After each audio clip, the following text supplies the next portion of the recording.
Our first reporter on this over the weekend when this news broke. Walk us through how this story has evolved. You were out there yesterday. Again, every day, new developments, a very fluid situation. Yeah, it almost seems minute by minute now that we're receiving new information in this case. And on Sunday, at that point, we had really just known that Rudy Farias, who was 17 at the time, had been missing for 8 years. We knew that he was found. So we were gathering information right away. We were, working to speak with family. I actually spoke with his mother on the phone. And there were still a lot of details that we didn't know about where he had been the past 8 years that we were trying to find out. He was in the hospital, and apparently he had lots of burns and cuts and bruises. That's what we're hearing from the mother. So there was a lot of information we were just trying to piece together at the time. So we didn't know a lot then. But I was starting to hear from some family members, and there were some people reaching out to me on social media saying that, there's a lot of concerns that they have. A lot of red flags. A lot of red flags, if you will. And so at the time, we were just, that was kind of hearsay, but now things are starting to come to light about, if he was ever missing in the first place, if he had been in the home the entire time. So it's very concerning from what we're learning now. Mario, as you're digging deeper, what are you finding? Well, obviously this is a case that has so many people puzzled. Yeah. Yesterday at the hotel, we were there. I mean, obviously Corley's been working this beautifully from the very beginning. We were at the hotel yesterday when Rudy Farias showed up there with his mother, right? And we gathered that this was not a planned location. They did not have a reservation to be at this hotel. So they were not staying there? No, they weren't. They just showed up and told HPD that we were going to meet you at this hotel, according to another person that was involved with this, and that was Quanell X. The activist. The activist. If you recall here, Quanell X was very much involved with the process of speaking with Rudy Farias yesterday. And what did we learn about this? That this entire time, all of these 8 years, Rudy Farias was living at the home with his mother. And then suddenly everyone's like, what's going on here? So now you have this process that took about 2 hours yesterday, and everybody was trying to identify exactly how this story has shifted from the very moment that this man was discovered to this hotel, to suddenly everyone just kind of leaves the premises. HPD left the premises. Rudy Farias and his mother get into a vehicle, left together in a vehicle. They left at around 3:54 yesterday afternoon, and you had family members of Rudy Farias, his cousins, come and really say, what is going on here? And then they expressed their concerns about what has been happening throughout this entire time. And I think we do have sound from his cousin we want to listen to. She need to go to jail today. Right now. I don't care. If I got to take my cousin home to stay with me for a couple of days, I'll take him home. We're here for that reason. That's not right, what she did to him. Mario, do we know when they left the hotel together where they went from there? There was no indication. And I will tell you that, so we were preparing to go live at around 4 o'clock yesterday. And as you know, both of you know, you're getting ready to go and you're sitting up in front of a camera, much like I'm talking to you right now at home. And then what happened was you hear all of this commotion taking place about 20 yards behind me. I immediately unplugged, knowing that I had a little bit of time. And I start walking to the back of this hotel. To see what's going on. To see exactly what's going on. And you had all of these family members like in a rush. And you see Rudy in a vehicle and his mom's getting in on the other side by the time I got there. Wow. And you had these family members saying, what's going on? What's going on? And it was, for lack of a better term, chaos. So he was in the passenger seat, she was driving? He was behind. He was behind. Right. And she got in, and then they just all took off. And then at that point, they were all asking, what is going on? Where are they going? Right. Where are they going on? Because, again, 8 years gone. Yeah. And suddenly he appears. As a man. Once a teenager, now a man. And this entire time, he has been at home. You had search parties. You had media coverage. You had everybody at one point. Tim Miller from EquiSearch, who's been very deeply involved in this. We've spoken. You had everyone looking for Rudy Farias, and overnight, he pops up on a sidewalk in front of a church.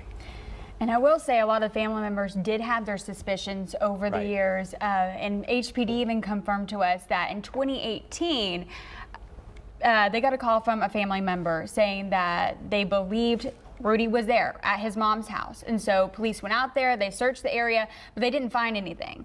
And so I actually talked to the cousin yesterday who made that 911 call. She said that To alert police. To alert police that some of the family members had been saying, hey, he's staying here. She said their grandma at the time kept telling them, oh, I talk to Rudy all the time. I see him all the time. And they're like, what do you mean you see him all the time? He's been missing for a few years. And the sad part to that, if I may jump in here, is that Sasha, who is one of the cousins who was in that interview you just saw, she said exactly what Corley said, but added that the family they would always chalk it up to the grandmother just had dementia. Right. The grandmother Who had has since dementia. passed, we Yes, should She say. died passed. 3 years ago, but now the family's saying she was telling the truth the whole time. We have a snippet of that interview. I want you to hear that as well. Her just moving on with her life like nothing. Like, I mean, you know, she didn't talk about him much. You know, if she did, it was a show. It was fake. I mean, that's the only way to describe it. It's just, and Rudy loved my grandma. Like, Rudy loved her, you know, and he just never would have left her. I also want to bring up, we're hearing from family members. I want to go back to Quan Alex, though. He had an opportunity to sit down. We saw him walking out of the hotel with Rudy covered in a blanket. You had the opportunity to talk to him. It was surreal. Because here was this young man, who's now a man, who had been missing for so many years. And he brings him out at some point, or at one point, I should say, wrapped in a blanket. We do know that Quanell was very much involved. He was very emotional, too. He when was. We were listening to him yesterday. Absolutely right. Your heart hurts so bad. Absolutely. And do we know how he got involved with the family? So there appears to be some ties involved in which someone contacted him, and then he goes to this hotel and he shows up, and then you started seeing action there. And then about 3 hours later is when he walked out with Rudy, and he brought him outside. And I was asking him, he said, there's a lot of, this boy doesn't trust much right now, he was saying. And in our reports that you can see on click2houston.com as well, after all this, you heard him talk about how when the mother, during the process yesterday, when the mother showed up, he wouldn't really talk, but when she was away, then he would open up, according to Quanell. Yeah, and we have also a piece of that sound. I heard horrific things from that young man. And I did not want him to see me start shedding tears, but I couldn't hold back the tears because of the things he was saying to us, the detective and myself. No child should ever be treated like that by your own mother. This young man said that when he initially ran away, he came back 2 days later, and she told him that he had to hide, that he was going to get in trouble, and they were going to arrest him for running away. It's so heartbreaking when you hear him speak of what happened. I know, too, he was in another soundbite that we have, he was talking about Rudy was allegedly found with his mother's credit card. Right. And that was something that we had also heard about throughout this entire process. And the officials, meaning HPD, are going to be having a news conference later this morning. And that's where we're going to be getting more official statements. There are a lot of allegations right now that are extremely disturbing. But it's our job to obviously examine these. Right. And Of that's course. what we've been trying This to is do part of the throughout process. Right. I would say the neighbors are on high alert. Yeah. They were really confused because this whole entire time they also thought Rudy's name was Dolph. Yes.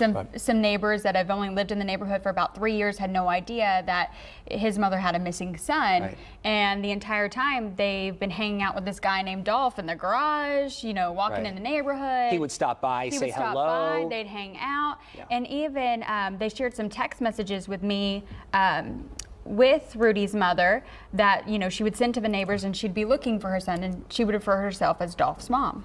Right. And now at that home, you had crime scene investigators there overnight Yes. for approximately 2 hours. Yes. And At least. forgive me, at least that we know 2 hours. And now we're going to hear from the chief of police later this morning in Troy Finner to give us an update into one of the most surreal cases that I've ever covered in my life. Right. And Just that so bizarre. So many people, not only here in Houston, but worldwide Oh, are yeah. watching very closely. I mean, they're very active on social media. That's Yeah. for sure. Everybody's talking about it, waiting for any piece of update. So Again, a lot of questions, a lot of allegations. We're hoping to get answers to many of these questions and concerns later this morning at 11 o'clock. It's unclear at this time, too, where the family is. We have a crew outside the home. This is a live look of that home in Northeast Houston. Again, detectives there overnight for at least 2 hours. And what really struck me about the home, and just looking at it, you can see, and if we can go a little bit closer, you can see the gates.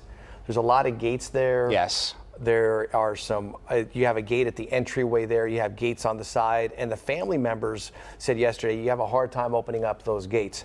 Was that by design? Right. Who knows? Do we know And the other issue here was that I did check in with Brittany Jeffers a few moments ago. She said there's a couple other homes there that are gated, but that one, the family members pointed out to us yesterday, they made a comment about, well, those gates, they take a long time to open up at that house. Very interesting. Do we know, have we put Sky 2 up to see the layout of the land behind the house? Do we know the floor plan of the yard, the backyard at this point? yeah. No, I don't But those houses, they don't have very big yards. Right.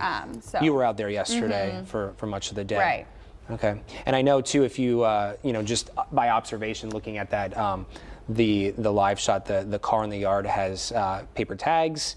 Not uncommon for Texas, obviously, at all. But there's a change in the law because of that. Remember Right. that. Yes. So a lot of questions. And remember, I mean, Corley, I believe this is just a few miles away from where he originally disappeared, right? Yeah, it's not far. I don't know the exact distance, but we were out there Sunday. We were, going back to where he was Canvassing last the area, seen, and then going to his house, and it was in, generally the same area, so it wasn't very far. So. Yeah, and again, he left in 2015, walking the dogs As a teenager. March 15th. disappeared, March 6th, disappeared, and then just shows up in front of the church last week. Very bizarre, very disturbing. Again, that news conference scheduled to happen at 11 o'clock this morning. Thank you both for waking up early. I know you've had long days covering this. You've done a wonderful job. Thank you. Thank you.